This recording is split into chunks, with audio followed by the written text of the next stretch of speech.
정치평론가 이강윤의 오늘.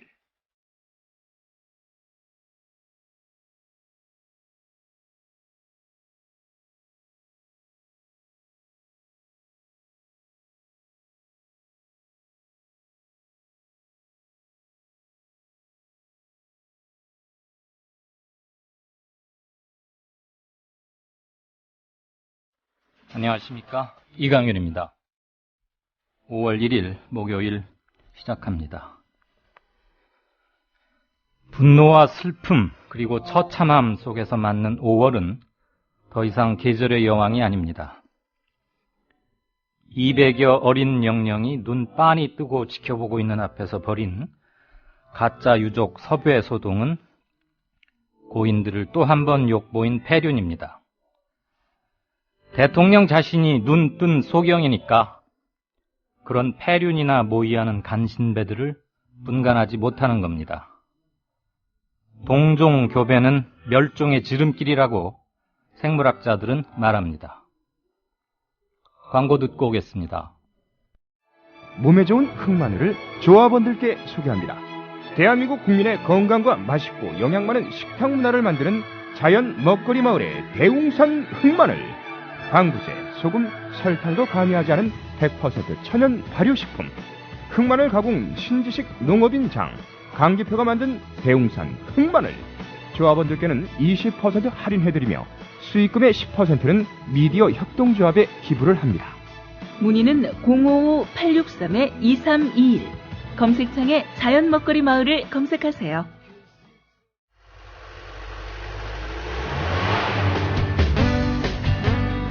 새로운 시작, 새로운 여행, 대한민국 투어. 대한민국 투어는 45인승, 28인승, 리무진 등 다양한 관광버스를 보유하고 있으며 최고의 서비스와 저렴한 가격으로 모든 차량을 이용하실 수 있습니다. 차량 문의는 1599-2686, 1599-2686. 여러분의 편안하고 안전한 여행길, 대한민국 투어가 함께합니다. 결혼식, 가족여행, 세미나, 네이버나 다음에서 대한민국 투어를 검색하세요. 45인승 리무진, 일반 버스, 35인승 버스, 28인승 리무진, 25인승 버스. 서울, 경기, 인천 어디서나 1599-2686. 네, 5월 1일 노동절이죠. 대부분 많은 근로자들은 쉬고요. 일하시는 분도 물론 계시고, 이강윤의 오늘은 여전히 합니다. 어린이날도 생방송으로 할 겁니다. 오늘 저희가 준비한 것은 미디어 오늘의 이재진 기자 연결해서 안산 정부 합동분향소 첫날 아침 빚어졌던 박근혜 대통령의 조문, 그리고 유족 코스프레, 섭외한 유족, 가짜 유족 할머니 얘기 좀 속속들이 들여다보겠습니다. 진짜 인터뷰 시간에는 청와대 홈페이지를 딱 바로 그 글, 당신이 대통령이어선 안 되는 이유, 그 집필자인 영화감독 박성미 씨를 모셨습니다. 하시고 싶으신 말씀 많을 것 같은데요. 어떤 글도 다 좋습니다. 제안, 질문 올려주시면 연희 때처럼 최대한 반영하겠습니다.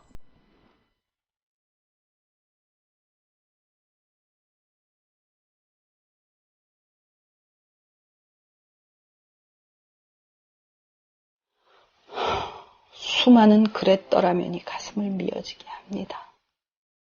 뉴스를 보는 이도 이렇게 가슴이 아픈데 가족들은 오죽할까요? 구조된 승객들도 마찬가지일 겁니다. 어쩌면 평생 가슴에 묻고 끊임없이 왜 그때 그걸 못했느냐고 눈물 속에 되물을 겁니다. 구조대가 갈 테니 시키는 대로 하면 된다고 말했던 가족은 또 어떤 심경이겠습니까?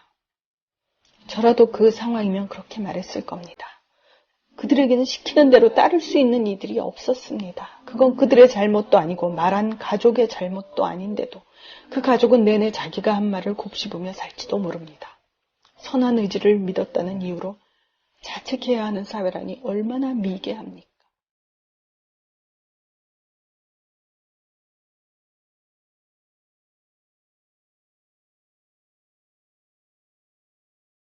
국민라디오 서화숙 3분 칼럼의 일부분입니다.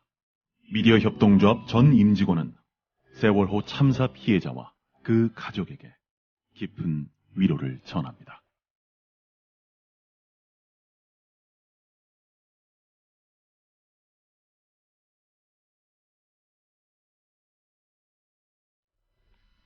네, 한국일보 서화숙 논설위원의 진정성 담긴 절절한 얘기가 가슴을 칩니다. 어느 때보다도 이런 진정성이 필요할 때고 그런 마음들을 모아서 우리가 아이들에게 진 빚 반드시 갚아야겠지요. 섭외된 가짜 유족, 박사모 회원이다 이런 얘기 있었고 어제 하루 동안 네티즌 수사대들의 혁혁한 활동이 빛을 발한 하루였습니다. 이곳저곳에서 보이지 않는 그러나 네트워크에서 연대의 힘으로 함께 발휘된 그 협업 정신에서 여러 가지 사진들이 올라왔고 누구도 부인할 수 없는 그렇게 명백히 밝혀져 버린 것이죠. 이 건을 특히 전방위로 깊숙이 취재한 미디어 오늘 이재진 기자 만나겠습니다. 이 기자 연결돼 있나요? 네. 안녕하세요. 네, 안녕하세요. 오늘 쉬시는 날 아닙니까? 오늘 동절이라고 해가지고 쉬는 날이긴 한데요. 네. 세월호 사고, 인물 사고가 워낙 국민적 관심 사항이기도 하고. 네. 또 오늘 또 공교롭게도 제가 오늘 또 당직입니다. 예. 공교로운 게 아니고 그냥 당연하고 그렇죠. 기쁘게 일하십시다. 지금 세월호 이 그렇죠. 판국에 휴일이고 뭐고가 사실 어디 있겠어요. 네, 그렇습니다. 쉬어도 쉬는 게 아니고 마음은 계속 우울하고 아플 텐데 말이죠. 네, 맞습니다. 우선 예. 여러 가지 얘기들이 많은데 차곡차곡 하나씩 풀어보죠. 연기자 노릇을 한 할머니 누굽니까? 경향신문이 직접 할머니를 좀 찾아서 만났는데요. 일단 신원은 안산시 단원구 초지동에 사는 73세 오모 씨로 확인이 됐습니다. 네. 유족이거나 혹시 가족 중에 누가 희생을 당하거나 실종 상태거나 그런 분입니까? 전혀 그런 분은 아니고요. 네. 어제자 일요신문에서도 이미 그 오모 씨 아들과 인터뷰를 하면서 네. 유족이 아닌 것을 좀 밝혀졌고요. 경향신문 인터뷰에서도 오 씨가 직접 나와서 유족이 아니다라고 밝혔으니까요. 예. 유족은 아닌 것이죠. 그러면 네. 유족이 아닌 것을 대통령은 알고 있었나요? 알고 있었던 것으로 보입니다. 현재까지 지금 언론 보도와 기사를 작성한 기자들을 좀 취재한 결과 최소 박근혜 대통령은 그 오모 씨가 유족이 아니라는 걸 알고 있는 것으로 좀 보이는데요. 네, 그렇게 추정하는 근거는 뭐예요? 경향신문 인터뷰 대목이 좀 중요한데요. 네. 오 씨가 이제 경향신문과 인터뷰에서 박근혜 대통령이 자신을 만나 유족이냐고 물었고 자신이 아니다라고 대답했다는 대목이 나오거든요. 현장에서요? 예. 네네. 둘이 얘기를 좀 나눴죠, 몇 분간. 네. 잠깐 나눴죠. 그렇죠. 예. 그 대화가 그 대화인 것으로 보이는데요. 네. 이 말은 최소한 박근혜 대통령은 오 씨와 대화를 통해서 유족이 아니라는 것을 알고 있었다는 얘기고. 네. 경향신문 박민아 기자, 직접 기사를 작성하셨던 분인데, 그분하고도 통화를 좀 해보니까요. 박근혜 대통령이 옥 씨를 이렇게 붙잡고 있는 그 사진이, 네. 이제 유족이라고 위로하고 있다는, 박근혜 대통령으로 보도된 것을 청와대가 이미 이제 사실관계를 바로잡지 않고 묵인하면서 사실상의 어떤 연출 효과를 네. 극대화시켰다고 이렇게 지적을 좀 하고 있습니다.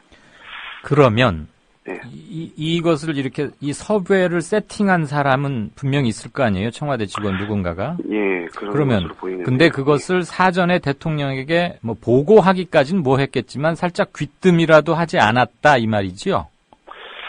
청와대 해명은 아예 연출 의혹을 지금 부인하고 있는 예. 상황이기 때문에 그 후속 취재를 통해서 그런 부분들은 아마 검증이 좀 들어가야 될 것으로 보입니다. 어쨌거나 지금까지 드러난 바로 따져보면 네네. 사전에 대통령에게 공식이든 비공식이든 사실 이런 건 공식으로 보고하기도 참 민망한 건데 그렇죠. 뭐 귀뜸 정도도 하지 않았고 예. 그런데 동선을 보면 대통령의 입장에서 국화 한 송이를 들고 영령들 묘셔져 있는 곳으로 이동할 때 그 동선상에 이 할머니가 있다가 예, 그렇죠. 자기 본인 앞을 지나가니까 자연스럽게 따라 붙죠.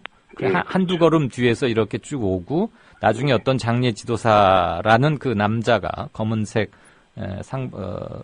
검은색 양복을 입은 남자가 이렇게 부추기듯 하면서 이렇게 대통령 쪽으로 가라고 하는 장면도 슬로우 비디오로 충분히 확인이 되는데 네네. 대통령은 사전에 그런 사람과 잠시 만나서 얘기를 하게 될 거다 이런 귀뜸은 받지는 않았지만 네네. 둘이 뭐 부여잡고 이렇게 하는 과정에서 그 문제의 할머니가 나는 유족은 아니다라는 것을 밝혔다는 것이죠. 네, 그렇습니다. 대통령은 뭐 그거에 대해서 그럼 왜 유족이 아닌데 유족처럼 행세하느냐 또 이렇게 따져 물을 분위기는 물론 아니었겠고요. 어쨌거나 대통령이 그걸 인지를 했는지 언제 했는지 뭐 이런 것을 좀 소상히 물어보고 싶어서 그랬습니다. 네, 저희도 또 뭐 궁금할 따름이고요. 네. 예. 근데 말이에요. 네네. 그 당시는 정부 합동분향소가 공식적으로 문을 10시부터 조문객을 받기 시작했는데 그 이전 아직 비공개 상태였잖아요. 예, 맞습니다. 그러면 유족이나 경호원, 분향소 관계자 이런 사람 말고는 들어갈 수 없었던 시간에 이 할머니는 어떻게 들어가 있었던 거예요? 그러니까 오씨는 그 분향소 8시 반경에 이렇게 좀 도착을 했다고 하고요. 네. 그 본인 해명으로는 이제 사람들이 드나드는 출입 쪽으로 따라서 들어갔다. 근데 특별히 큰 제재를 받지 않았다고 합니다. 네. 근데 뭐 평론가님도 이렇게 말씀을 좀 하셨듯이 그 대중들 눈에는 이제 상식적으로 보면 잘 이해되지 않는 대목이죠. 이런 부분들은. 네. 현장에 있었던 기자들도 뭐 그 취재를 좀 해본 결과 그런 해명 자체가 조금 앞뒤가 좀 맞지 않는 부분이 있다. 이런 부분들을 좀 지적을 좀 하고 있고요. 예. 예, 좀 상식적으로 좀 이해되지 않는 부분입니다. 그런 부분들은. 네, 뒤늦게 들으시는 청취자분을 위해서라도 잠시 보충 설명을 해드리자면, 네. 뭐 정부나 청와대에서는 해프닝이라고 막 계속 그러고 있지만 사실 이것은 유가족 희생된 분들 입장에서 보면 또 한 번 죽이는 겁니다. 네네. 제가 오프닝에서도 잠시 말씀을 드렸습니다만 그 어린 초랑초랑한 영정 사진 200여 위가 이렇게 보고 있는 바로 그 앞에서 어쨌거나 결국은 조작이잖아요. 사전에 그렇죠. 뭔가 섭외를 했고 연출을 한 거 아닙니까? 그 자체로 돌아가신 분들과 그 가족에게 있어서는 안 되는 일이죠. 인간으로서 참아해서는 안 되고 그것을 우리는 짧게 폐륜이라고 합니다. 그래서 지금 속속들이 좀 소상히 들어보자는 것이고 그 할머니가 가짜 유족으로 밝혀지면서 국민들이 받았던 감정적 충격은 대단했습니다. 네네. 사건 발생 보름, 이제 곧 20일을 향해서 가는데 아직도 정신들을 못 차리고 이런 짓거리들을 하고 있나? 이게 지금 여과되지 않은 거리의 반응을 제가 그대로 좀 일부분 옮겨본 건데요. 그래서 지금 이 부분을 시시콜콜이 좀 세세하게 여러분 혹시는 너무 시시콜콜이 따지고 드는 거 아니냐 이렇게 들으시는 분이 있을지도 몰라서 제가 보충 배경 설명을 잠시 드렸고요. 다시 이 기자하고 얘기를 나누겠습니다. 네네. 아시다시피 대통령이 어디 방문하면 경호팀에서는 아주 초비상이죠. 그렇죠. 더군다나 요즘 지금 국민들 마음이 많이 상해 있고 화들이 많이 나 있고 국무총리한테 뭐 봉변 막 물병이 날라오고 유가족들의 그 피 맺힌 절규가 막 쏟아지고 하는 거니까 물론 진도 실로체육관에는 뭐 사고 다음날 다녀오긴 했지만 가면서도 이럴 경우에는 근접 경호가 아주 원칙인 거고 네네. 대통령의 동선을 미리 이런 거 다 따져보지 않습니까? 몇 미터에서 뭘 어떻게 하고 어떻게 다 예행 연습하고 사전에 다 현장 체크하고 통제도 하고 그러니까 일반 조문객들을 받기 시작하는 10시 훨씬 이전인 8시 46분에 대통령이 도착해서 조문을 한 거 아닙니까? 네, 맞습니다. 그런데 유가족이나 경호원도 아닌 사람, 이 할머니가 가 있었다는 것도 일단 석연치 않고 네. 대통령이 이렇게 지나가는데 자연스럽게 따라붙을 때 어느 누구도 저지를 하지 않았어요. 그런데 대통령은 언제 선거였던가요? 저 숫자가 갑자기 기억이 안 나나요? 그 커터 칼로 얼굴에 이렇게 테러, 예, 예. 그거를 당했을 때, 많이들 놀랬고 그랬죠. 그때 그 병원에 가서 치료를 받고 난 직후에 바로 한 말이 대전은요? 예. 대전 상황을 챙겼다는 거 아니에요? 예, 그래서 맞습니다. 뭐 그 말 한마디로 선거가 끝났다 이런 말도 있는데. 그러니까 그런 그 면전에서의 뭐 그게 테러인 어쨌거나 뭐 테러라고 할 수 있겠죠. 그런 걸 당했던 과거가 있기 때문에 더 트라우마가 있을 것이고 더 경호를 철저하게 했을 것은 너무 빤하고도 당연한 거 아닙니까? 네네. 그런데도 아무런 제지 없이 오히려 장례 지도사라고 알려진 사람이 대통령 옆으로 좀 바짝 따라 붙으라고 이렇게 밀고 하는 것은 명백히 뭐가 있었다는 것을 아주 상식적으로 바로 알 수 있는 건데. 네네. 이와 관련해서 어제 CBS 노컷 뉴스가 이번에 뭐 큰 특종을 하나 했죠. 네네. 정부 관계자의 말을 인용해. 사실 네. 관계자의 말을 인용해. 이런 거 한국신문에만 많이 나오는 보도 관행이긴 한데 네네. 언젠간 이것도 좀 언젠간이 아니고 속히 고쳐져야 할 중에 하나인데. 그렇죠. 어쨌거나 실제 청와대가 할머니를 섭외했다. 이렇게 보도했어요. 예, 맞죠? 맞습니다. 예. 예. CBS는 어떻게 알았답니까? 특별 취재팀 한 일원하고 제가 좀 통화를 좀 해봤는데요. 네. 정부 관계자라는 말을 이렇게 좀 이니셜 이렇게 익명으로 이렇게 밝히면서 보도를 하긴 했지만 네. 큰 따옴표 처리를 한 거는 그 증언이 있었다는 거고 정부 관계자가 그 현장 제보를 바탕으로 이제 증언을 해줬다고 이렇게 얘기를 한 대목을 보면 현장에서 직접 이 경호 관련된 그 박근혜 대통령을 경호하고 그 주변에 있었던 정부 관계자가 직접 그 CBS 기자에게 직접 전해준 것으로 보입니다. 네. 그래서 그 증언을 바탕으로 해서 기사를 작성했다고 특별취재팀은 밝히고 있습니다. 그 정부 관계자가 청와대 직원입니까? 아니면 청와대 이외의 곳에 근무하는 사람입니까? 그 부분에 대해서는 이제 CBS 측에서도 네. 취재용 보호 차원에서 알려줄 수 없다는 입장이고요. 네. 근데 핵심은 현장 제보라는 말을 썼는데 네. 그 대목을 보면 현장에서 직접 그 얘기를 들었던 것이고 그런 네. 상황을 알고 있었던 관계자인 것은 분명히 보입니다. 그러니까 안산 정부 합동 분향소 예, 그 현장을 말씀하시는 거죠. 예, 맞습니다. 네. 보안에도 많은 문제가 있었다는 게 드러나네요. 만약에 그 연출을 누군가가 기획한 건데 네네. 대통령 행사 대통령 일정은 일단 비공개이지 않습니까?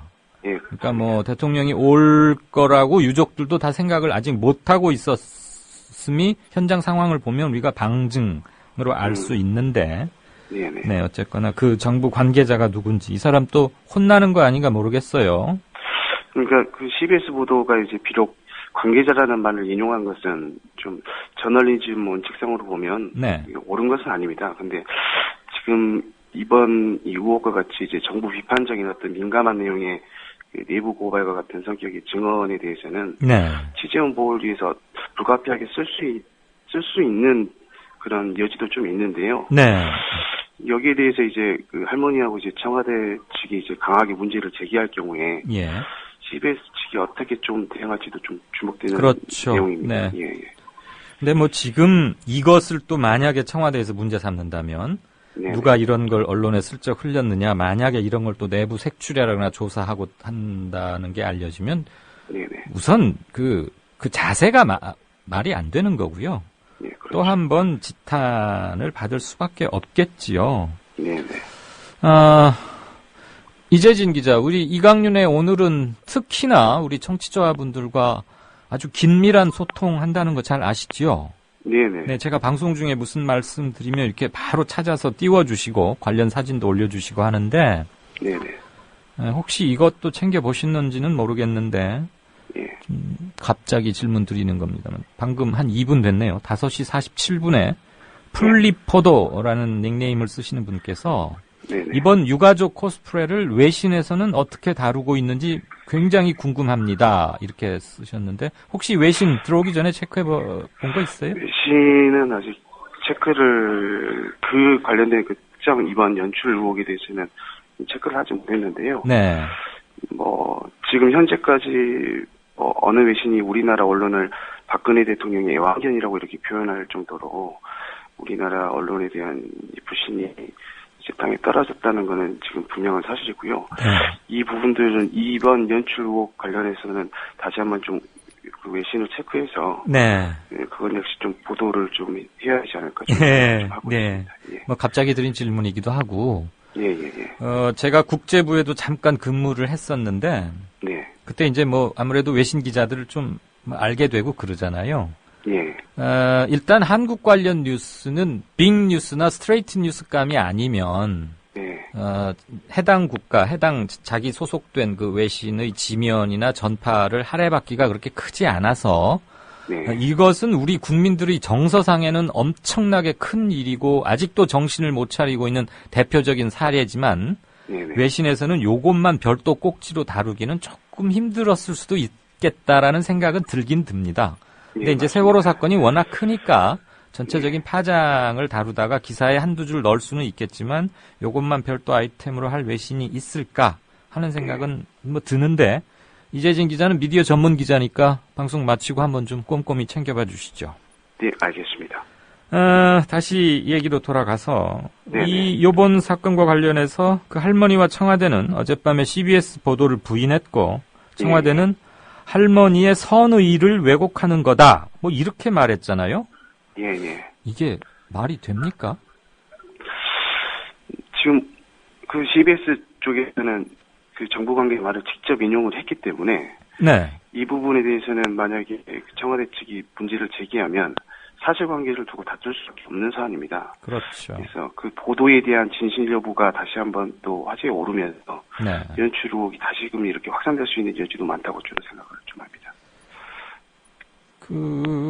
만약에 뭐 그럴 가능성은 그렇게 많지 않다고 보여지지만 어쨌거나 청와대에서 공식적으로 이런 얘기를 한 거잖아요. 청와대 그런 거 아니다라고 그런 해명이 맞다면 철통 같은 경호망을 뚫고 뭐 그냥 일반인이 대통령에게 아주 최근접했다는 거잖아요. 그러면 경호실 사람들 책임 물어야 되는 거 아니에요? 맞습니다. 상징적으로 뭐 트위터를 좀 저희가 좀 살펴보니까 그 오씨 그 할머니를 소머즈 할머니라고 이렇게 조롱하는 글들도 좀 보이더라고요. 소머즈요? 예, 소머즈. 왜 그렇게 비유를 했대?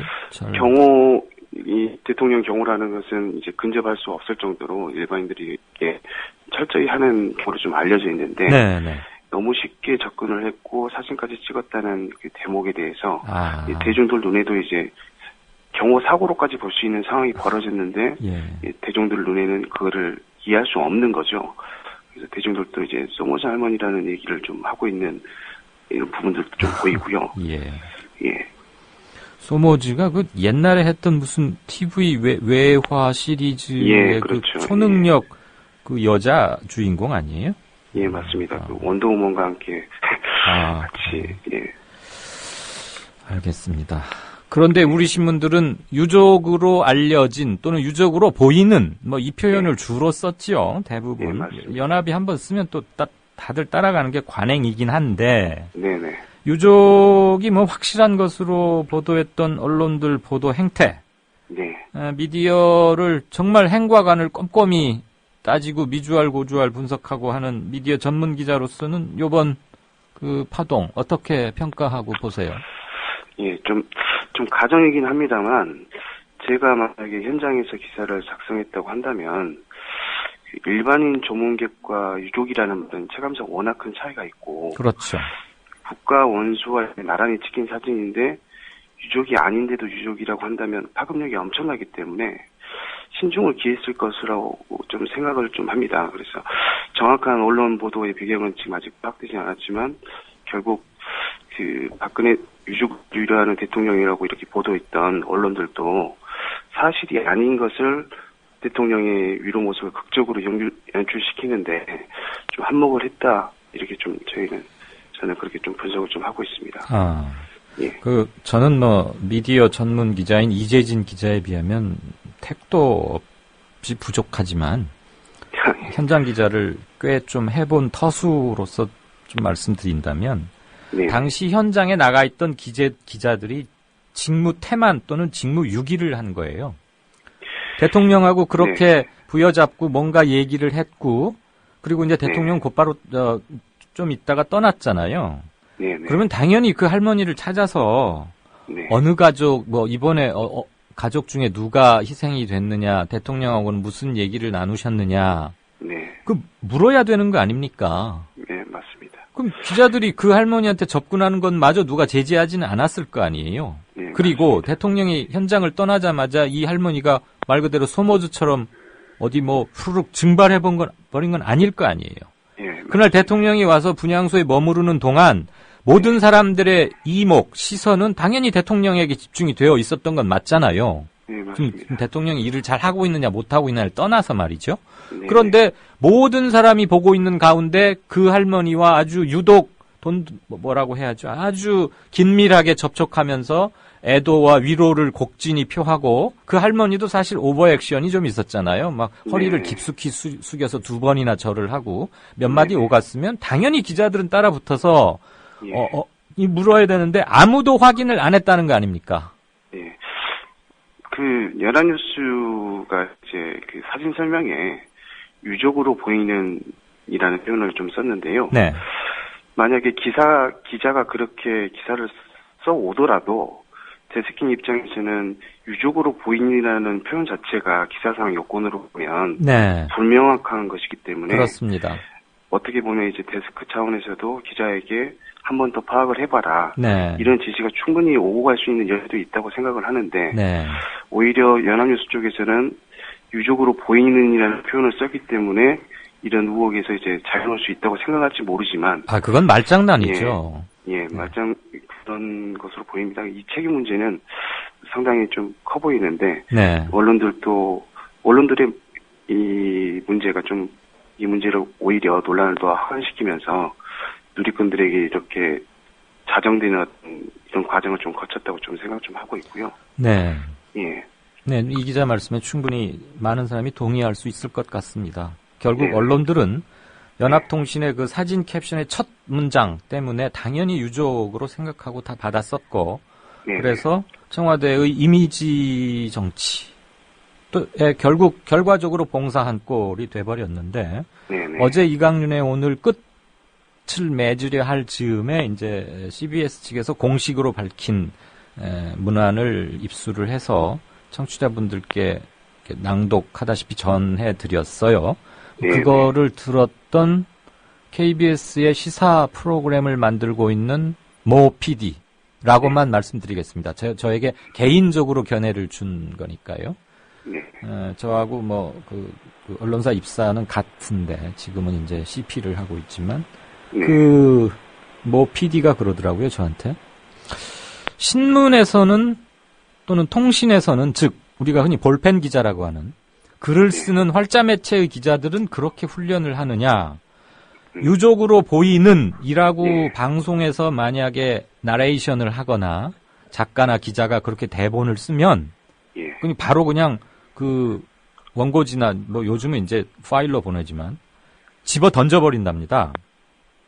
이제 자기는 그렇게 훈련을 받았고 자기는 후배를 그렇게 훈련시킨다는데 KBS가 그렇게 잘하고 있는 보도인지는 나는 그건 좀 별도로 치더라도 방송에서는 유족으로 보이는이 아니고 유족으로 확인된 아무개 씨가 대통령과 뭘 한다. 이게 아주 그러니까 기본 ABC라는 거죠. 네, 그런데 볼펜 기자, 활자 매체 기자들은 그런 면에서 좀 슬렁슬렁하고 허술한 거에 놀랬다. 이제 이런 말을 저한테 개인적으로 전화를 했어요. 방송 끝나고 나가는데. 그래서 매체별 차이도 있긴 하지만 사실 자네 얘기를 듣고 나니까 그럼 정확한 지적이다. 그럼 KBS라도 좀 똑바로 잘해라. 이제 이런 얘기를 하면서 서로 그랬는데, 우리가 익명 보도가 너무 판을 치고, 그러다 보니까 더블 쿼트는 한 글자도 틀리지 않게 인용을 해야 함에도 불구하고, 기자의 개인 의견이나 주관을 슬쩍 끼워 넣기도 하고, 때로는 여론을 전하는 것처럼 하면서 어느 한쪽으로 몰고 가는데 많이 쓰이는 기사 작법이 있지 않습니까? 그 관행. 이번에 지금 언론이 안 그래도 엄청난 질타를 받고 있고, 언론이 미주알 고주알 다 해체되고 있지 않습니까? 온통 다 불신의 대상이고, 기자들도 정말 정신 바짝 차려야 하는 것이고, 미디어 전문 기자로서 매체들, 매스컴 감시하고 뒷얘기 이렇게 막 취재하고 하는 게 본업이니까 그런 쪽에서 좀 매서운 필봉을 앞으로도 발휘해 주셨으면 좋겠습니다. 네, 알겠습니다. 제가 뭐 너무 주제 넘은 많은 부탁을 드렸나요? 아닙니다. 어쨌거나 휴일날 뭐 당번이긴 하지만 예. 전화로 이렇게 연결해줘서 자세한 얘기 들려줘서 고맙고요. 언제 또 진도 안 내려갑니까? 지난번에 진도 가가지고 우리랑 한번 지금, 통화했던 기억 나는데. 네, 현재 미디어 오늘 이한희 기자가 지금 라이딩벨 취재를 지금 적극적으로 하고 있고요. 네네. 저도 다음 주 정도에 다시 한번 좀 내려갈 예정입니다. 예, 그래서 지금 이제 제가 특별히 좀 이런 말씀을 드리는 건. 네. 오늘 5시 20분 현재로 보니까 사망자가 216명, 실종자 네, 86명.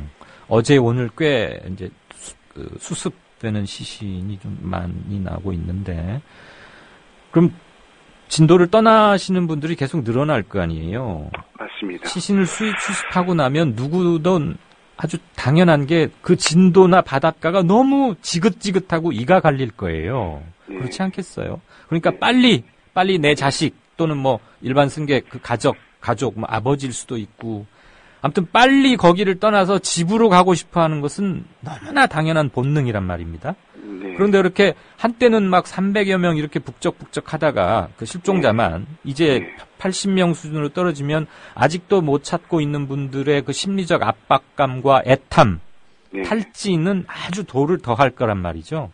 그래서 오히려 그분들에 대한 배려와 보살핌과 차분함, 도와드려야 할 게 훨씬 많기 때문에 기자들도 가서 좀 그런 것들을 예의를 지켜가면서 세세히 취재를 하고 도움 줄 걸 좀 찾고 또 그분들을 돕고 계시는 분들의 미담도 좀 많이 발굴을 해서 이 슬픔과 참담함 속에서도 우리의 공동체성은 잃어버린 게 아니다. 오히려 이 참사를 통해서 우리는 뭔가를 얻어가고 있다. 이런 좀 메시지도 좀 발굴할 필요가 있겠다는 생각이 들고요.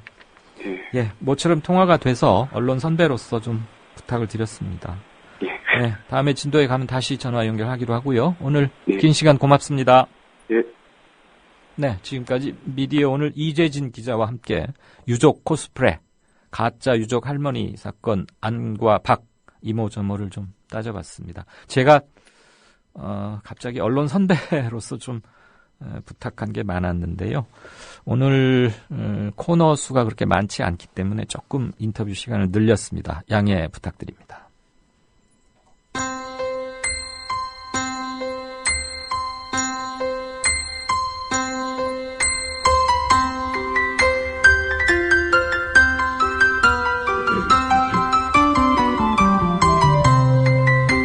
국민라디오 이강윤의 오늘 날씨 이야기입니다.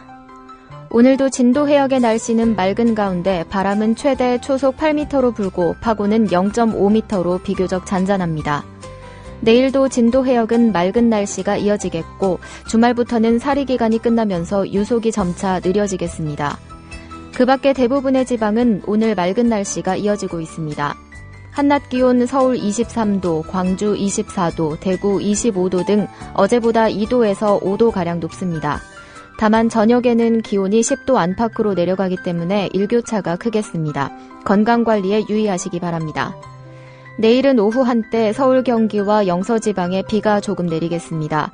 모레 토요일은 맑은 날씨가 예상되지만 일요일은 오후부터 전국 대부분 지방에 비가 내리면서 낮 기온이 20도 아래로 떨어지겠습니다.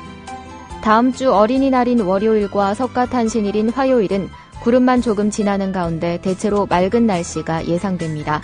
지금까지 변현주였습니다.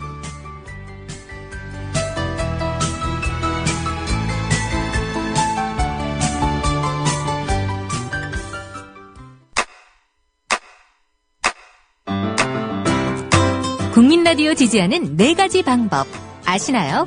다운로드하기, 별점 주기, 댓글 달기, 구독하기. 국민라디오를 보다 많은 이들에게 전할 수 있는 가장 손쉬운 방법.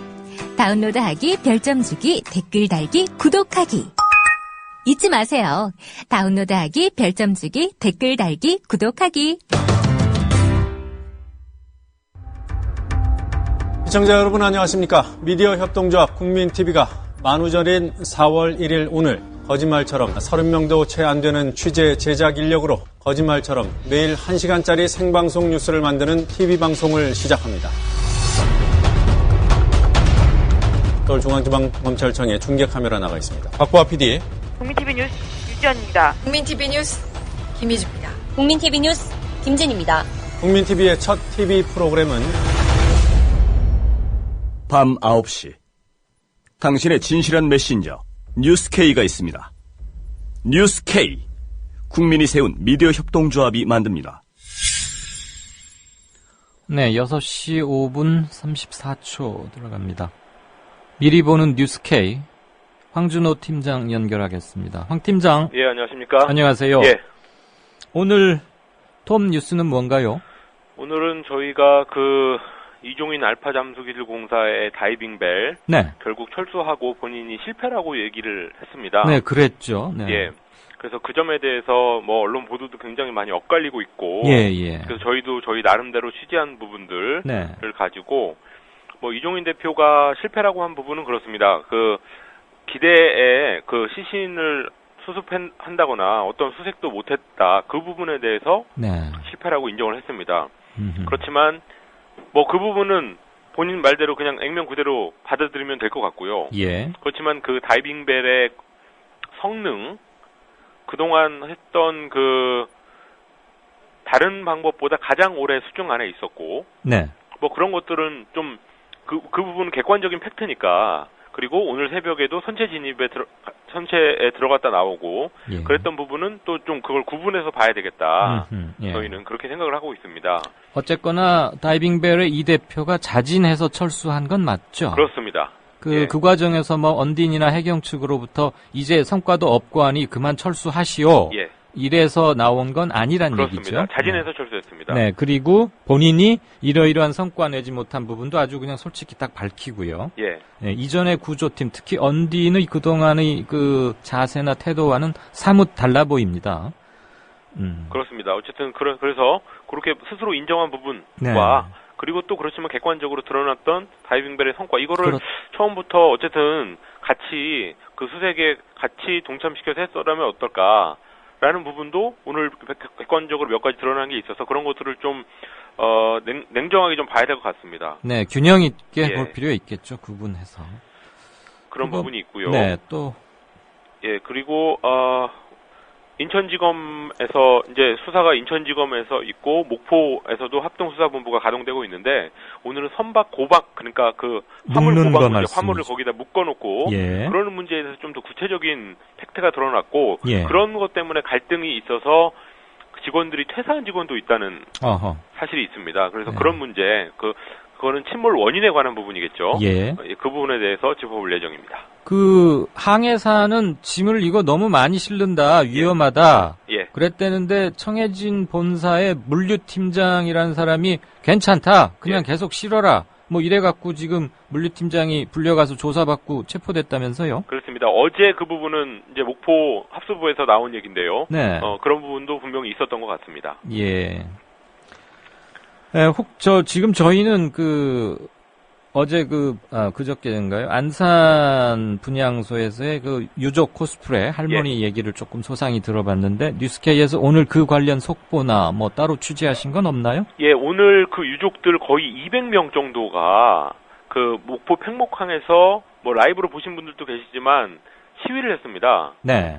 구조 문제, 그러니까 이미 장례까지 치른 유가족들이 다시 내려가가지고, 그동안의 책임 이런 것들을 묻겠다고 했는데 오늘 시위를 했습니다. 그래서 현장에서 그걸 취재한 게 있는데 시위 전에 시위라기보다는 정말 행진 거의 침묵 행진에 가까운 거였는데요. 네. 그 전에 또 경찰이 그냥 프랭카드, 현수막, 피켓 이런 거에 대해서도 문제를 걸고 그랬던 부분이 있습니다. 그래서 그 부분도 역시 오늘 취재해서 말씀드릴 거고요.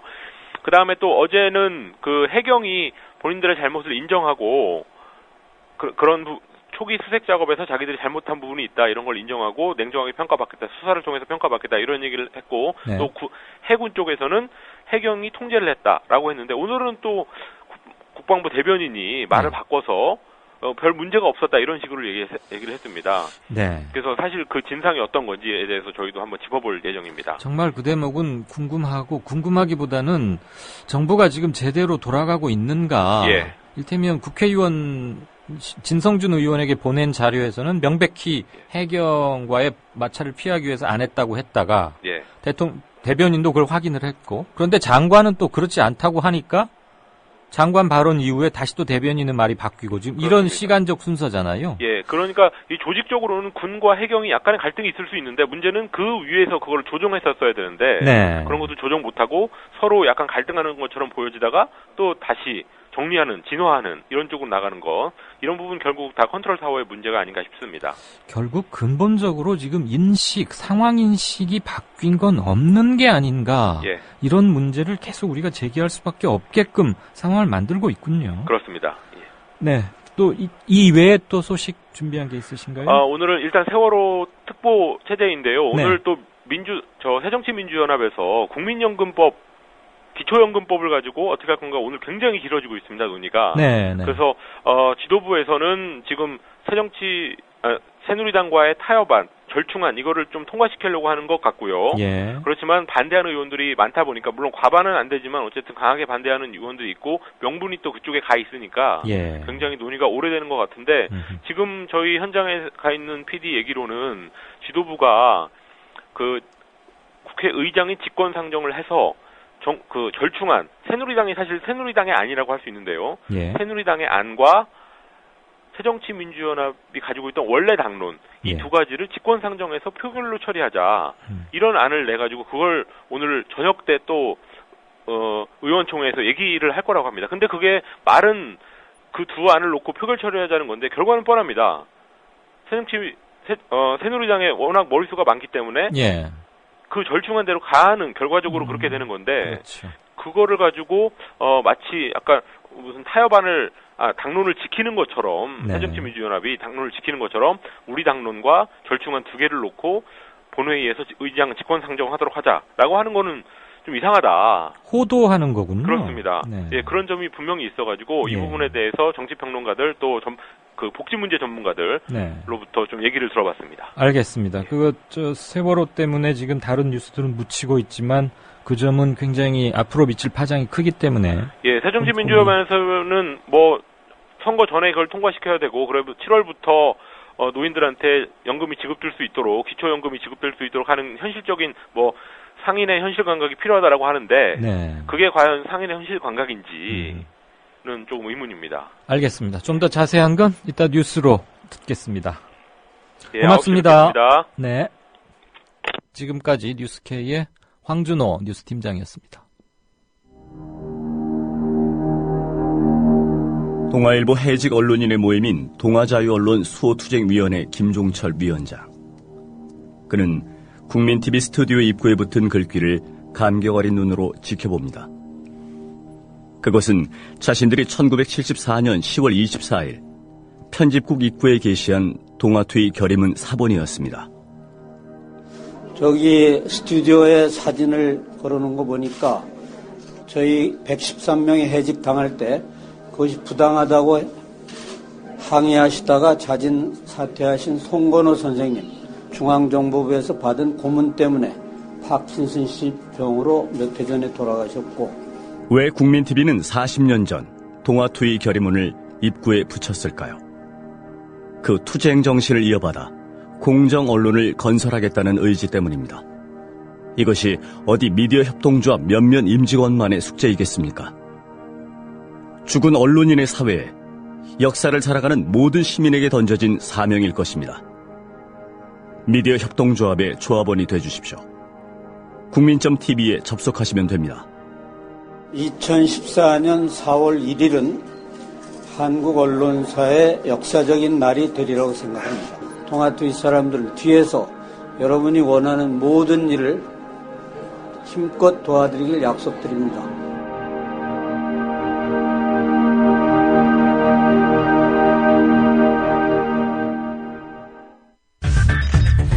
이강윤의 오늘, 이제는 정가 산책으로 함께합니다. 정치권 동향, 생생하게 풀어드릴 분은요. 네, 한국일보 양정대 기자 나와 계시죠? 네, 안녕하세요. 안녕하세요. 네. 박근혜 대통령 지지율이 폭락했다. 이런 여론조사 결과가 또 나왔네요. 네, 그렇습니다. 박근혜 정부의 이번 세월호 참사와 관련해서 보여준 혼선과 무능, 그리고 무책임한 태도 등에 대해서 비판 여론이 거세지고 있음을 비판적으로 보여주는 그런 여론조사 결과입니다. 네. 여론조사 전문기관 디오피니언이 어제 전국 성인 남녀 800명을 대상으로 실시한 여론조사 결과인데요. 이 박근혜 대통령의 국정 운영에 대해서 긍정적으로 평가하는 의견이 48.8%, 부정적인 평가가 47.4%였습니다. 네. 이 48.8% 긍정 평가는 이 박근혜 디오피니언이 지금 매월 한 차례씩 정례 조사를 하는데요. 네. 지난달 조사에 비해서 4.0%포인트 떨어진 수치고요. 뭐라고요? 방금 전화 상태가 조금 안 좋아서 잘 못 들으신 청취분들도 있을 것 같아요. 예. 지난달 디오피니언이 매월 이 정례 조사를 하고 있는데요. 지난달 조사에 비해서 네. 이 박근혜 대통령 지지율이 13.0%포인트 떨어진 수치입니다. 그리고 이게 이 부정평가는 반대로 14.7%포인트가 올라간 수치입니다. 네. 그러니까 이 부정평가가 이제 올라가서 이 긍정평가하고 거의 동등한 수준이 됐다는 얘기인데요. 모름, 무응답, 이 층이 보통 이 디오피니언이 여론조사를 해보면 매월 한 20% 중반대 정도 나왔다 그러는데요. 네. 어디 조사에서는 모름, 무응답이 3.8%밖에 없었다고 합니다. 그러니까 그 중에서 모름, 무응답, 지금까지는 이 답변을 유보했거나 이 제대로 답변을 하지 않았던 그 응답층의 상당수가 이 부정평가로 이동했다. 이런 해석이 가능할 것 같습니다. 네. 어제 엊그저께 있었던 국무회의에서 이 박근혜 대통령이 간접적으로 사과를 한 것에 대해서도 62.7%가 불충분하다 이렇게 답을 해서요. 예. 충분하다는 답변 31.1%보다 훨씬 많았습니다. 예. 특히 이게 이제 20대부터 40까지는 물론이고 이 박근혜 대통령의 지지율이 그래도 다른 연령대에 비해서 좀 높은 것으로 많이 나타났었던 50대에서도 이 과반이 불충분하다 이렇게 답을 했고요. 어허. 60대 이상에서도 10명 중에 4명꼴로 불충분하다 이렇게 답을 했다고 합니다. 네. 그러니까 이번 여론조사 결과가 사실 정부의 대응과 관련해서 이 박근혜 대통령이 국무회의 석상에서 이 참사 14흘 만에 이렇게 대국민 사과의 형식을 빌었었는데 이러면서 이제 정부 입장에서는 일정한 분기점을 만들려고 했던 것 같은데요. 네. 그 이후에 실시된 여론조사 결과라는 점에서 이번 여론조사 결과 주목된다고 할 수 있겠습니다. 네. 5, 60대의 민심의 변화가 감지된다. 이런 게 조금 밑줄을 그을만 하겠군요. 지금 앞에 거론하신 그 문항들 말고도 다른 쪽 질문에서도 들끓고 있는 민심의 주소가 그대로 드러난 것으로 이렇게 봐야 할 게 있다면서요? 그렇습니다. 이번 세월호 참사와 관련해서 정부의 책임 여부에 대해서 물었는데요. 책임이 있다는 답변이 무려 84.6%였습니다. 또 정홍원 국무총리가 지난달 27일 날 전격적으로 사의를 표명하지 않았습니까? 네. 이것에 대해서 책임지는 자세가 아니라 이거는 책임을 회피하는 거다. 이렇게 보는 의견이 무려 71.2%였습니다. 그리고 내각이 총사퇴해야 한다. 그리고 이번 참사와 관련된 부처 장관들만 바꾸면 된다. 이 개각에 대한 요구가 또 80.3%에 달했습니다. 네. 말씀하신 대로 이들 문항들을 봐도 이 세월호 참사 이후에 정말 얼마나 민심이 지금 들끓고 있고 분노하고 있는지 확인을 할 수 있을 것 같은데요. 디오피니언 쪽에서는 대통령이 민영사상 책임은 없더라도 이 정치적 실질적인 책임자 아니냐면서 자신은 잘못이 없다는 전제하에 과거 정부와 공무원들만 단죄하는 모습을 비춰지면서 이 국민적인 공분을 사고 있는 것 같다. 이렇게 분석을 하고 있습니다. 네. 아까 그 대통령 지지율 첫 질문에서 답변하실 때 잘하고 있다가 48%쯤이라고 하셨죠? 네네, 그렇습니다. 아, 예. 그 닉네임 수어기라고 쓰시는 분께서 우리 양 기자 얘기를 듣자마자 바로 올리셨는데 지지율이 떨어지는 건 당연한데 48% 정도가 잘하고 있다라고 대답한 건 참 좀 씁쓸하다 이런 말씀을 주셨네요. 네. 청와대가 오늘도 국가안보 컨트롤 타워 재난 및 안보 컨트롤 타워가 어디냐 이걸 가지고 지난번에 한번 좀 논란과 소동이 있었는데 오늘 그랬었죠? 또다시 네. 컨트롤 타워 아니다. 그렇게 강조를 했는데 왜 자꾸 이걸 강조하고 나오는 거죠? 글쎄요, 정말 왜 이러는지 진짜 저도 좀 알고 싶은데요. 오늘 청와대가 국가안보실 컨트롤 타워 명시 관련 이런 제목의 이 참고 자료를 기자들에게 배포를 했습니다. 네. 그 내용을 잠깐 보면요. 작년 3월달에 이 박근혜 정부 출범 후에 정부 조직법이 개정되면서 이 재난 업무의 총괄 조정 기능이 안행부에 부여가 됐다. 그리고 지금 현재 있는 재난안전관리 기본법에서 보면 네. 이 총리와 안행부 장관이 컨트롤 타워 역할을 하는 걸로 이렇게 명시가 돼 있다. 이렇게 예. 설명을 했고요. 그러면서 그 전에 이 청와대에 있었던 이 기능이 이제 안행부로 넘어갔으니 관련해서 지금 매뉴얼도 개정을 하고 있다. 이런 말을 하나 덧붙였는데요. 이 덧붙인 말이 아마 그 직접적인 이유인 것 같은데, 네. 최재께서 말씀하셨듯이 처음에 이게 김장수 국가안보실장이 청와대가 이 재난 컨트롤 타워 아니다. 이렇게 얘기한 거를 이제 민경욱 청와대 대변인 전하면서 한바탕 소동이 있었지 않습니까? 예. 그런데 그 이후에 보니까 해양수산부가 갖고 있는 매뉴얼, 또 해경이 갖고 있는 매뉴얼에 보니 청와대가 컨트롤 타워로 돼 있더라. 예. 이제 이런 지적들이 나왔거든요. 그렇죠. 그러다 보니까 그 매뉴얼 법이 바뀌었는데 우리가 아직 못 바꾼 거 현재 개정하고 있는 거야 라고 이제 오늘 설명을 하고 싶었던 것 같습니다. 네. 그런데 사실 김장수 안보실장의 얘기가 나온 직후에도 아무튼 수많은 전문가들과 언론들이 지적을 했던 것처럼 사실 지금 정부조직법이 개편이 됐고 또 재난안전관리 기본법에 총리 안전행정부 장관이 컨트롤 타워 역할을 하는 걸로 명시돼 있다는 것을 모르는 사람이 없습니다. 그렇죠. 그렇죠. 그런데도 불구하고 이 비판과 이 분노의 화살이 청와대를 향해 있는 정말 그 이유에 대해서 사람들은 정말 책임지는 자세로 좀 우리 국민들의 안전 문제에 대해서 적극 나서야 하는 것 아니냐 이런 주문을 하고 있는데 청와대는 오늘도 이 여론조사 결과가 이렇게 지금 민심이 들끓고 있음을 보여주는 결과가 나온 바로 오늘 청와대는 여전히 네. 법의 우리 책임은 아니다라고 주장을 하고 나선 거죠. 참 이게 정말로 민심이 왜 이런지 왜 분노하는지를 모르는 건지 알면서도 모른 척하는 건지 정말 저도 참 궁금합니다. 네, 상황 인식에 확실히 문제가 있어 보이긴 합니다. 네, 마지막 그렇습니다. 질문인데 조금 짧게 좀 부탁드려요. 앞에 뉴스K의 황준호 뉴스팀장도 약간 언급을 했기 때문에 겹칠 것 같아서 네네. 짧게 부탁드립니다. 기초연금법 관련해서 지금 새정치민주연합 의총을 아주 길게 하고 있는데 지금 네. 결론은 났나요? 좀 전에 제가 이 전화 연결하기 직전에 확인을 했는데요. 아직 결론은 안 났습니다. 장시간 그런데, 마라톤 회의한다는 얘기는 들었어요. 그런데 앞서 이제 내용은 전달이 됐을 테니까요. 네네. 잠깐 좀 분위기만 좀 말씀을 드리면요. 그래 주시죠. 지금 엊그저께 이제 의원총회를 하고 나서 김한길 안철수 두 공동대표가 의원들 전원한테 의견을 묻겠다. 그리고 예. 국민 여론조사도 하겠다. 이렇게 했다고 이제 소개를 드렸었는데요. 네. 그런데 이 전체 의원들 의견을 수렴해 보니까 130명 중에 이 새누리당에 제안한 절충안을 찬성하는 의견이 63명, 과반이 조금 안 되죠. 네. 반대가 44명, 직권 또는 유보가 23명이었다고 합니다. 그러니까 찬성 의견이 좀 더 많은 거죠. 지금 전체적으로 보면. 그런데 의원총회에서 오늘 찬반 토론을 한다고 의원총회를 열어서 지금까지도 하고 있을 텐데요. 오전, 오후, 좀 전에 제가 한 의원을 만나서 얘기를 들어봤는데요. 찬성하는 의원들 나와서 목소리 내는 경우가 거의 없답니다.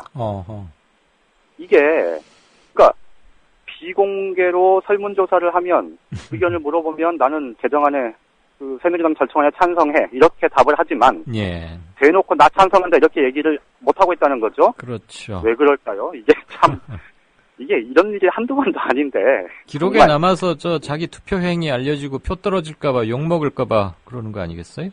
아니 그러면은 당연히 그런 여론을 받아서 네. 자기의 지지층이면 그 사람의 입장을 대변해야 되는 게 국회의원의 본연의 역할 아닐까요? 맞습니다. 참 답답합니다. 그렇네요. 혹시 우리 양 기자 새누리당 출입하시죠? 네네. 가짜 유족 할머니 코스프레, 유족 코스프레. 네. 뭐 새누리당 네. 주요 당직자나 뭐 누구 중에 뭐 특별한 그 특기할 만한 반응 있었습니까? 없으면 뭐.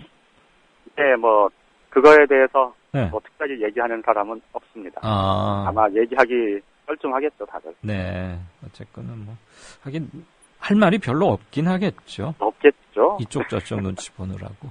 네. 네, 잘 들었습니다. 예, 고맙습니다. 지금까지 한국일보 양정대 기자였습니다. 이광윤 정치평론가 모시고 살펴보도록 하겠습니다. 이광윤 정치평론가 나오셨습니다. 이광윤 정치평론가와 함께 전망을 좀 해보겠습니다. 이광윤 정치평론가 나오셨습니다.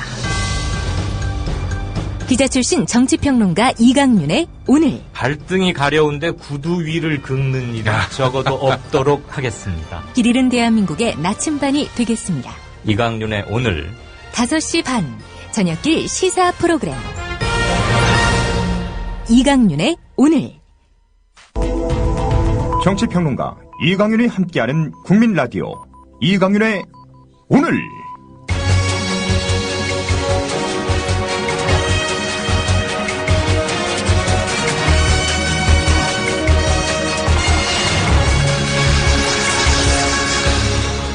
이강윤의 예리한 시각.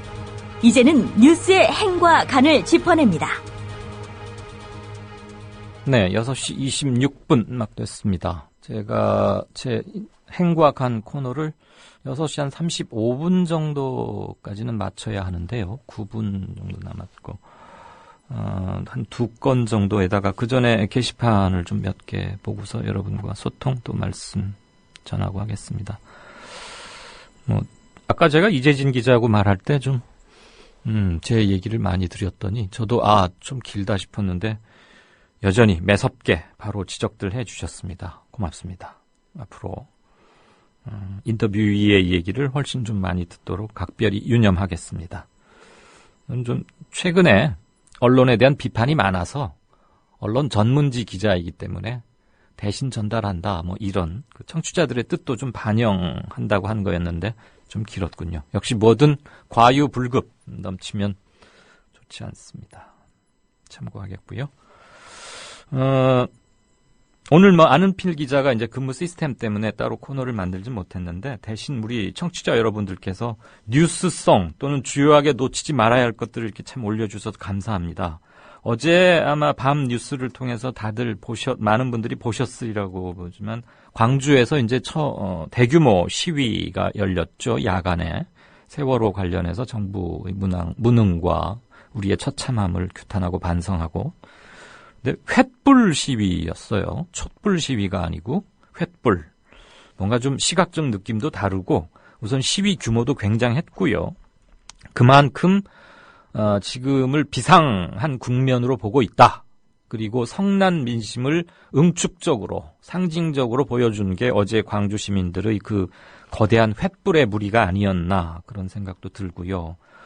이 사진을 올려주신 분 밑에 이렇게 댓글들이 쭉 달렸는데 서태후, 풀리포도 이런 분들께서도 언급을 하셨지만 광주의 경찰은 다른 지역 경찰과는 좀 다르답니다. 일테면 촛불 시위 하면 이제 진압 비슷하게 출동은 하는데 그 닭장차라 그러나요? 경찰들 타고 온 차에 우리는 촛불 시위를 지지합니다. 이렇게 경찰들이 쓰기도 하고요. 1인 시위하던 어떤 사람을 뭐 공무원이 나와서 이렇게 뭐 피켓을 뺏고 뭐 단속을 하고 뭐 쫓아내려고 하고 그러니까 경찰이 가가지고 1인 시위는 지금 법에 의해서 허용받은 이분의 권리인데 왜 과잉 단속을 하느냐. 그래서 공무원에게 빨리 그 뺏은 피켓을 시위자분에게 돌려줘라. 이렇게 말을 하니까 공무원이 좀 뻘쭘하지 않았겠어요? 그래서 뭐 경찰에게 같은 공무원인데 어쩌고 뭐 그러니까 그렇지 않습니다. 돌려주셔야 합니다. 그래서 뭐 돌려준 그런 일도 있고요. 그리고 어제 이 횃불 시위도 원래는 그 차선 2개만 이렇게 행진하기로 허락을 그러니까 사전에 신고를 했는데 워낙 인원이 광범위하게 참여하고 분노의 열기가 크고 또 횃불이니까 뭐 활동 반경도 좀 크지 않았겠어요? 그래서 차선을 6개를 아예 다 경찰 측에서 미리 알아서 이렇게 확보를 해주고 현장을 통제했다는 얘기 들었습니다. 물론 뭐 민주화의 성지고 빛거울이니까 그렇지만 광주 경찰만 따로 시험 쳐서 따로 뽑고 따로 월급 주는 거 아니잖아요. 시민과 함께하는 경찰, 그런 모습을 다시 한번 생각할 수 있었습니다. 사진 올려주신 청취자분, 슬래시 2개 쓰시는 분이네요. 지난번에도 한번 이분 언급해서 기억이 납니다. 감사하고요. 고등학교 3학년 학생들이 지금 한창 시험 공부하고 이럴 때인데 침묵 시위를 했죠. 마스크에 X 표시를 하고 기다려라, 이 말, 여기에 모든 게 담겨 있었던 거 아닙니까? 이걸 두고 침묵 시위를 했던 사진. 오동이라는 대화명, 닉네임을 쓰신 분께서 올려주셨습니다. 가만히 있으라 라고 쓰여진 종이를 들고 마스크를 쓰고 거리를 걷고 있다. 정말 얼굴이 화끈거립니다 라고 써주셨네요. 네, 이런 거 하나하나 다 마음에 새기고 잊지 말아야겠지요. 청취자 여러분들 말씀 주시고 이렇게 제보해 주시는 거 대단히 감사합니다. 제가 여러분들 덕택에 일손이 그렇게 많지는 않지만 이렇게 하고 있습니다. 다시 한번 감사드리고요.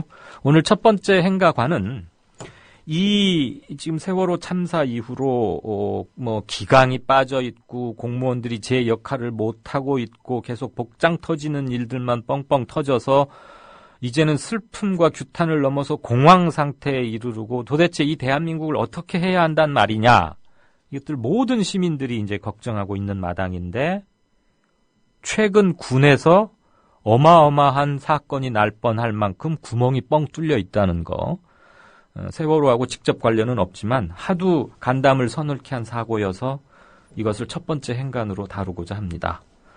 우선 제목만 보자면 활주로 달리던 공군 전투기 이륙 직전 미사일 한 발 땅에 흘려 라는 제목의 중앙일보 기사를 우선 한 대목 들으시겠습니다.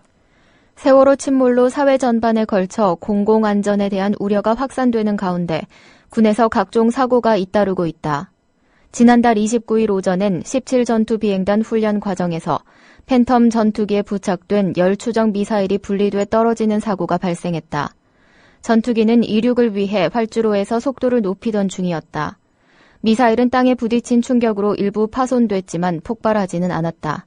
다행히 인명피해는 없었으나 미사일이 폭발했다면 자칫 대형 사고로 이어질 뻔한 사건이었다. 들으신 바와 같이 이건 정말 위기 탈출 일보 직전 뭐라고 해야 되죠? 미사일이 이제 활주로에 부딪혔는데 그게 폭발은 안 하고 나중에 수습을 해보니까 이제 겉이 좀 외관이 많이 이렇게 깎여 있다고 해야 되나요? 부분 손상은 됐지만 폭발은 안 했다는데 이게 말이 됩니까? 저는 아침에 이 기사를 보고서 무슨 생각이 들었냐면 너무 어이가 없어가지고요. 어안이 벙벙해져서 이걸 이따 청취자분들께 어떤 비유로 전해드릴까 아무리 생각해도 적절한 걸 못 찾았는데 무슨 수험표 놓고 간 고3 학생 그런 건 비교도 안 되는 비유 같아요. 만약에 이 비행기가 정상적으로 이륙은 했는데 이륙 직후 수분 내에 이 미사일이 떨어졌다고 한번 가정을 해보십시다. 다행히 지금 이륙 직전에 이랬던 거니까 그랬는데 충분히 그럴 수도 있었던 거 아닙니까? 지금 뭔가 제대로 묶여지지 않았거나 오작동을 했거나 이런 것일 텐데 지금 정확한 원인을 조사 중이라고 아직 밝혀지진 않았어요. 우리 아파트 요즘 보면 고층에서 제발 아래층으로 떨어지지 않게 어린아이들 주의시켜 주세요. 사고 위험이 큽니다. 이건데. 미사일이 떨어져서 만약 폭발을 했다라고 생각하면 이건 말로 할 수가 없는 재앙 아닙니까? 전쟁 때도 민간인 거주 지역에는 공격하지 않는 게 일단 교전국 사이의 원칙이고 물론 그 원칙이 잘 지켜지지 않는 게 전쟁이긴 합니다만 그런데 평시에 훈련을 위해서 이륙하던 공군 전투기에서 미사일이 한 발 떨어졌다. 저는 그냥 미사일이 떨어지면 바로 폭발을 하는 건지 뭔지 그런 자세한 군사적 전문적 지식은 없지만 이게 지금 4월 29일 얘기예요. 엊그제. 그러니까 4월 16일 날 진도 앞바다에서 세월호 때문에 온통 이 난리가 나고 다 이게 공무원들 기강이 흐트러지고 뭐다 해서 그런 질타가 막 있고 뭐 재해대책본부 위에 또 범대본이라는 걸 만들고 이렇게 사회 분위기가 막 이럴 때인데 우리 전투력의 핵심인 공군 전투기에서 이런 사고가 생겼다. 아찔합니다. 이게 그냥 있을 수도 있는 사고의 범주에 넣어줄 것인지 아니면 무슨 일이 있어도 일어나서는 안 될 사고라는 게 있지 않습니까? 일테면 대표적인 게 이번 세월호 참사 같은 것 아니겠어요? 사람이 일을 하다 보면 실수가 생기기는 마련이지만 이해받을 수 있는 실수와 있어서는 안 될 실수는 구분이 되어야 한다고 보고요. 있어서는 안 될 실수는 수없이 사전에 여러 번 체크하고 다른 사람이 또 체크하고 들여다보고 계속 그렇게 하는 수밖에 없는 거 아니겠습니까? 결국은 사람이 안전을 만들어 가는 것일 테니까요. 아무튼 간담이 서늘한 얘기였습니다. 그런데 얼빠진 군, 기강 빠진 군은 지금 이 미사일 한 건 흘린 것뿐만이 아닙니다. 조금 더 들어보시죠. 세월호 사고 후 전군에 음주 금지령이 내려졌지만 육군본부 소속 헌병장교가 음주운전을 하다가 적발되기도 했다. 육군본부 헌병실 소속 A대령은 지난달 25일 오후 11시 충남 계룡시 육군본부 인근에서 자신의 승용차를 운전하다가 경찰에 단속됐다. 단속 당시 혈중 알코올 농도는 0.08%로 측정됐다. 100일간 면허 정지에 해당하는 수치다. 북한 무인기의 방공망이 뚫린 것이 드러나 전군에 비상이 걸렸던 4월 초에는 전남 목포 제3함대에 정박해 있던 1800톤급 호위함 서울함에서 30mm 함포 한 발이 오발되는 아찔한 사고가 벌어졌다. 이 포탄은 인근에 정박한 충남함을 스치고 부대 인근 야산에 떨어졌다. 다행히 민간인 피해는 없었으나 서울함에 탑승했던 부사관 한 명이 손에 찰과상을 입었다. 네, 부사관 한 명이 찰과상을 입은 정도라니까 역시 참 이것도 불행 중 다행이고 그냥 요행수가 행운 쪽으로 기운 것에 불과하지. 포탄이 인근에 정박한 충남함을 스치고 야산에 떨어졌다는 거 아닙니까? 근데 만약에 충남함을 가서 그냥 제대로 때려버렸으면 어떻게 됐을까요? 이 또한. 뭐 천안함처럼 바로 쪼개져서 침몰 뭐 그럴 것까지는 아니겠지만 제가 뭐 군사무기 이런 건 잘은 몰라서 어쨌거나 오발할 게 따로 있지 소총 한 발 잘못 쏴도 뭐 큰 군기 사고다 해서 난리 나고 막 그 기합 주고 이러는데 이건 함포에서 30mm 함포 한 발이 오발됐다. 미사일 흘린 공군보다는 좀 나은 건가요? 아무튼 아찔아찔해요. 그리고 세월호 사고 이후에 헌병 장교가 음주운전하다 적발됐는데 술 마시는 것까지야 뭐 개인의 사생활이니까 뭐라고 못하겠습니다만 헌병이면 원래 그 군인의 경찰 같은 거 아닌가요? 뭐 잘못하면 그 규정대로 하는지 해서 감시하고 뭐 현장에 출동해서 뭐 잡아오기도 하고 또 지도하기도 하고 그러는 거잖아요.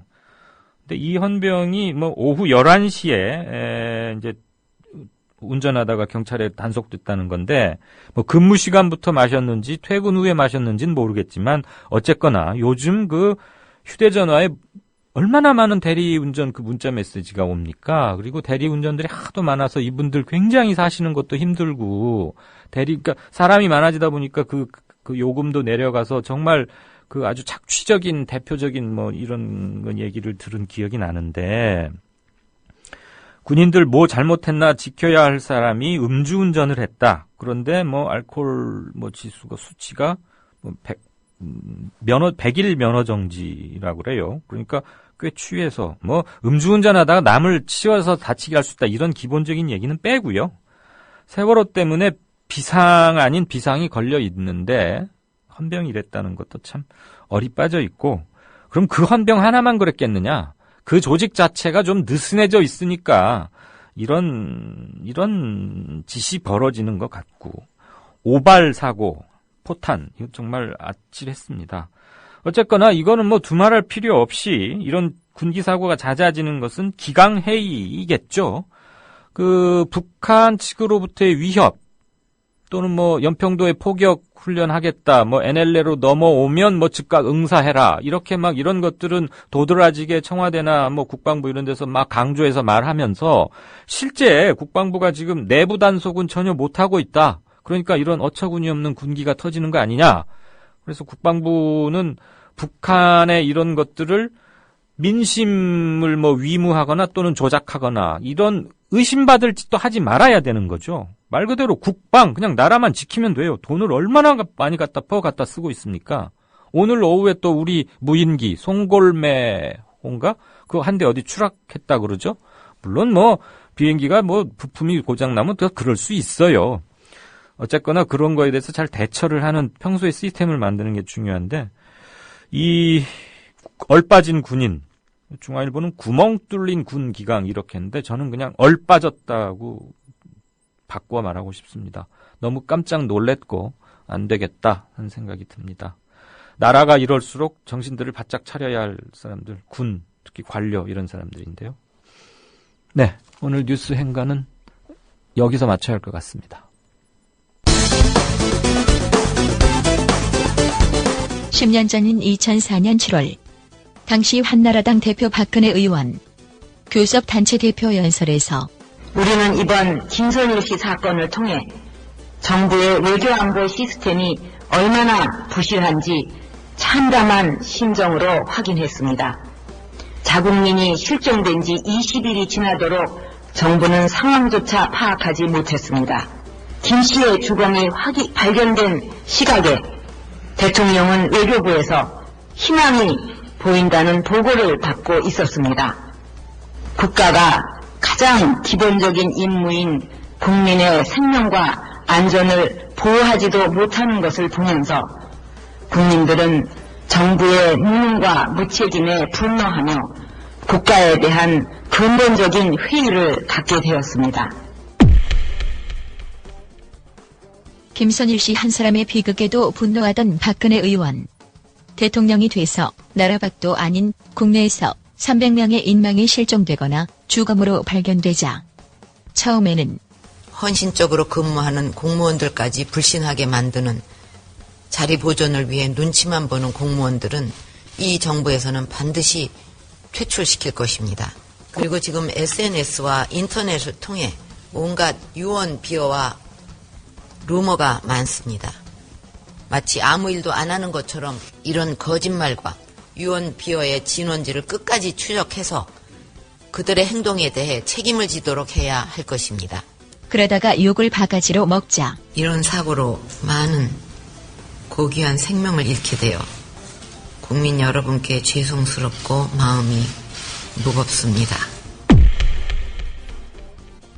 이런 날이 올 줄 알았던 어떤 전직 대통령의 말. 만일에 한나라당이 정권을 잡으면 어떤 일이 생길까? 민주주의의 일반 원리로 보면 정권은 왔다 갔다 해야 합니다. 그럴수록 민주주의가 점차 발전하는 것이죠. 이 무슨 일이 생길까? 한나라당이 무슨 일을 할까? 이것을 예측하자면 한나라당의 전략을 보아야 하는데 한나라당의 전략이 무엇인지 알 수가 없습니다. 책임 있는 대안을 내놓는 일은 거의 없고 앞뒤가 맞지 않는 주장과 행동 그리고 말과 행동이 다른 주장이 너무 많아서 종잡을 수가 없고요. 한 가지 분명한 것은 무책임한 정당이라는 것은 분명합니다. 반대를 위한 반대, 흔들기 위한 반대를 한 것이죠. 그동안 참여정부의 정책 중에 한나라당이 반대하고 흔들지 않은 정책은 거의 없습니다. 그러나 끝까지 반대한 정책도 거의 없습니다. 그동안 말과 행동 정책은 왔다 갔다 일관성이 없지만 한 가지는 확실합니다. 강자의 권리를 제한하거나 약자의 권리를 강화하는 정책에는 일관되게 반대해 왔습니다. 복지와 사회투자는 분배 정책, 좌파 정책으로 일관되게 비난해왔고 오히려 감세를 공략하고 있습니다. 한나라당은 지금의 경제 상황을 위기로 규정하고 소비와 투자... 네, 5월에 듣는 노무현 전 대통령의 음성 각별하군요. 당신이 대통령이 되어서는 안 되는 이유라는 제목의 글을 청와대 게시판에, 물론 이제 최초의 게시자는 다른 분입니다만, 만 하루 동안에 50만 명이 조회를 했고, 퍼날라진 건 이루 셀 수가 없을 정도. 그 글의 원 집필자이신 박성미 다큐멘터리 영화 감독 모셨습니다. 박 감독님 안녕하세요. 네, 안녕하세요. 조금 오래 기다리시겠어 미안합니다. 괜찮습니다. 글 쓰고 나서 네. 뭐 누가 또는 어떤 이상한 차가 따라다니는 것 같다거나 네. 박 감독님 전화기 통화 음질이 좀 나빠진 것 같다거나 그런 뭐 해코지 비슷한 거 그런 건 없으셨어요? 살짝 그런 게 있을 거라는 생각도 하긴 했는데요. 네. 사실 오히려 격려하고 지켜주시겠다는 사람이 훨씬 많았어요. 아, 예.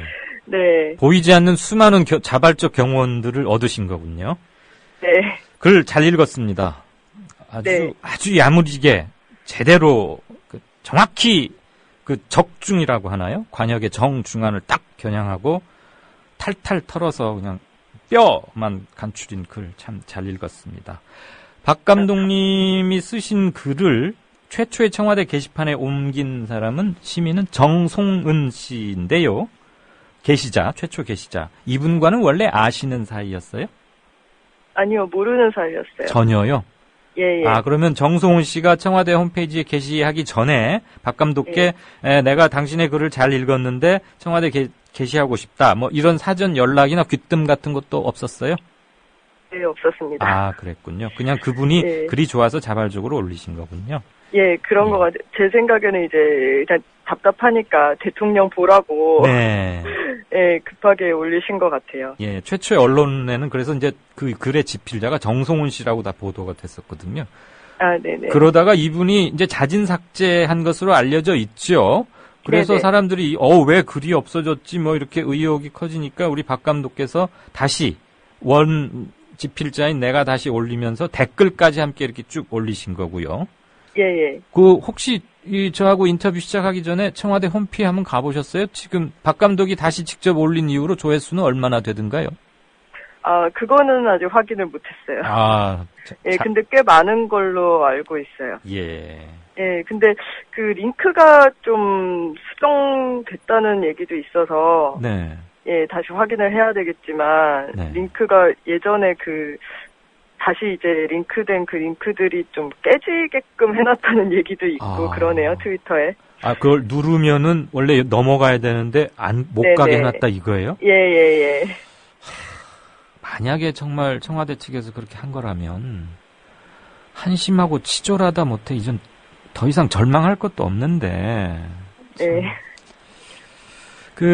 박 감독께서 올리시기 하루 전에 고등학교 3학년 학생이 박근혜 대통령은 헌법을 위반하고 있습니다. 물러나셔야 됩니다. 이런 요지로 글을 하나 올렸는데 거기에 목숨 걸고 씁니다. 이런 귀절이 있어요. 혹시 그 글 보셨거나 얘기 들으셨나요?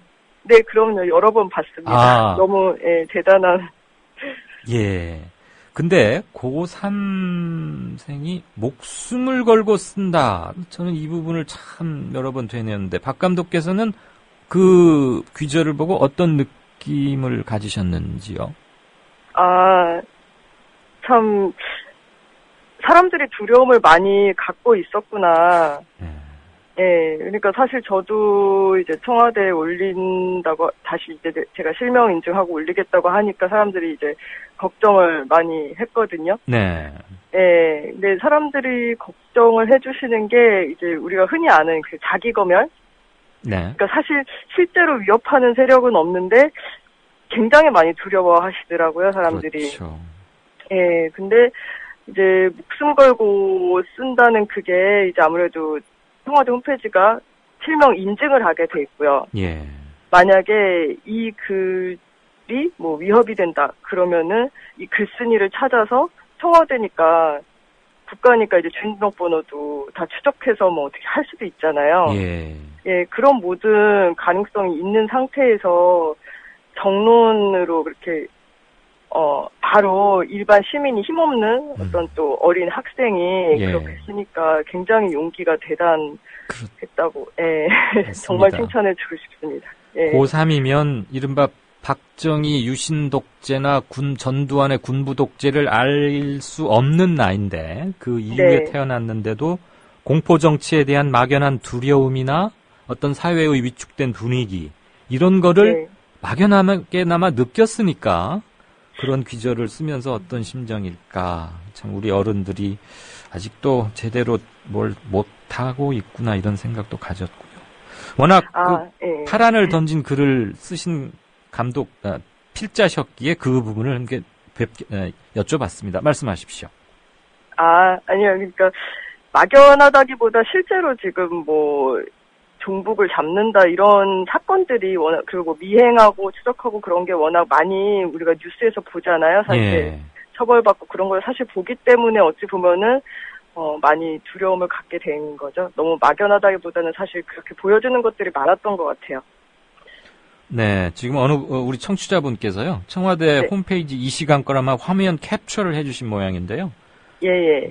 조회수가 23,000 몇 건도 있고, 이게 같은 그 글이 여러분이 올리셔가지고. 예. 대단합니다. 조회수가 22만 611건, 37,577건, 뭐, 이렇게 돼 있네요.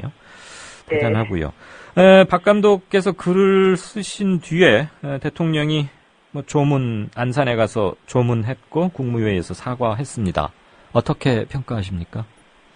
네. 사실은 이제 그런 제스처가 있을 거라고는 예상을 했어요. 그렇게 여론이 갑자기 이제 청와대가 타겟이 되고 박 대통령이 타겟이 되고 또 책임을 피할 수가 없게 되니까 이제 본인은 책임을 안 지려고 하셨던 것 같은데 네. 여론이 이제 책임을 피할 수 없게 되니까 형식적인 사과라도 그냥 취할 거라고 예상은 했었어요. 바로 그렇게 할 거라고. 예. 이제 그게 제가 보기에도 진정성이 없는 사과죠. 네. 사실은 사과를 받아야 되시는 분들, 그러니까 유가족 분들의 뜻이 가장 중요하거든요. 근데 이제 유가족 분들께서 그것이 사과가 아니라고 하셨기 때문에 저도 거기에 동의하는 바입니다. 네. 네. 사과 받아야 할 사람이 사과 아니라 그러면은 사과 아닌 거죠? 뭐. 아닌 거죠. 네, 예. 네. 당신이 대통령이어선 안 되는 이유, 제목부터가 아주 야무지고 도전적이고 당찼는데, 거기 보면은 첫째, 둘째, 셋째 이렇게 딱 나오시고서 맨 마지막 문장이 하야하십시오. 하야를 주장하셨어요. 박 감독께서는 대통령 자격이 뭐라고 보십니까? 일단 대통령이라는 자리가 그 나라에서 발생하는 거의 대부분의 일을 거의 책임지는 자리거든요. 네. 특히나 그 행정이나 모든 일에 대해서 대통령이 해야 될 일은 국민의 명령을 따르는 일이에요. 그러니까 국민을 모셔야 되고 국민들이 잘 살 수 있도록, 그러니까 사실은 이제 시장 경제는 기업들한테 맡기면 되잖아요. 네. 근데 그 과정에서 낙오되는 사람, 그리고 다치는 사람, 그런 것들이 생기니까 국가가 있는 거거든요. 국가가 그거를 지켜줘야 된다고 생각을 해요. 네. 네. 그래서 대통령은 그렇게 국민들이 다치지 않게 보호해주고 지켜주고, 그러니까 국민을 모시는 자리죠. 예. 예. 그것을 아는 사람, 그리고 행정의 수장이자 리더이기도 하니까, 리더는 사실은 책임 때문에 리더예요. 괜히 이제 대우를 받고 연봉을 많이 받고 아니면 그렇게 대우를 해줄 이유가 없거든요. 근데 회사든 어디든 조직이든 리더는 책임을 지기 때문에 그 자리가 굉장히 무겁고 또 비싼 거거든요. 네. 네. 그래서 자격 중에서는 정말 그 책임을 질 줄 안다는 게 가장 중요한 것 같습니다. 그렇죠. 전 국민 한 적게 잡아도 200만 명 이상은 읽었을 것 같은데, 박 감독님의 글을. 정작 대통령은 읽었을까요? 네, 읽었을 거라고 생각합니다. 아, 그래요? 그러면 뭔가 좀 바뀌기를 기대해 보겠습니다. 잠시 동안이나마. 네. 네. 좋은 글 참 잘 읽었고요. 결정적일 때 또 이런 글 써주시면 저희들이 많이 공부하고 그럴 것 같습니다. 오늘 말씀 감사합니다. 예, 감사합니다. 네, 지금까지 다큐멘터리 전문 감독 박성미 감독이었습니다. 시인 강은교님의 시 한 대목을 읽어드리는 것으로 오늘 마무리 인사를 올릴까 합니다. 시 제목은 너의 마지막 카톡은 2014년 4월 16일 오전 10시 17분이라는 제목입니다. 지금 어디 있느냐? 어딜 떠돌고 있느냐? 어느 어두운 시면에서 저 키 큰 바다의 울음소리를 듣고 있느냐? 너는 지금 물소리에 쌓여 내걸린 저 노란 편지지에 쓴 글자들이 너의 바다로 가고 있는 걸 보고 있느냐?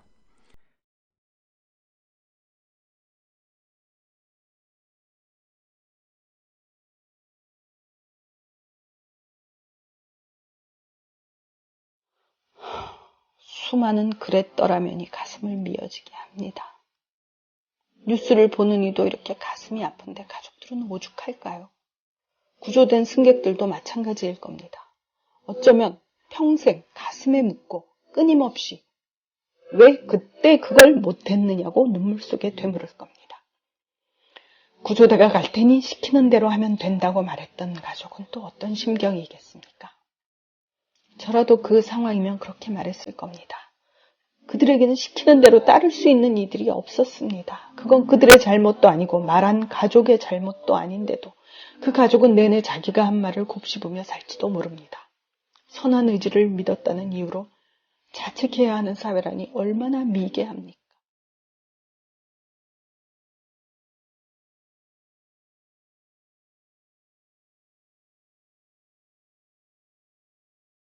국민라디오 서화숙 3분 칼럼의 일부분입니다. 미디어 협동조합 전 임직원은 세월호 참사 피해자와 그 가족에게 깊은 위로를 전합니다.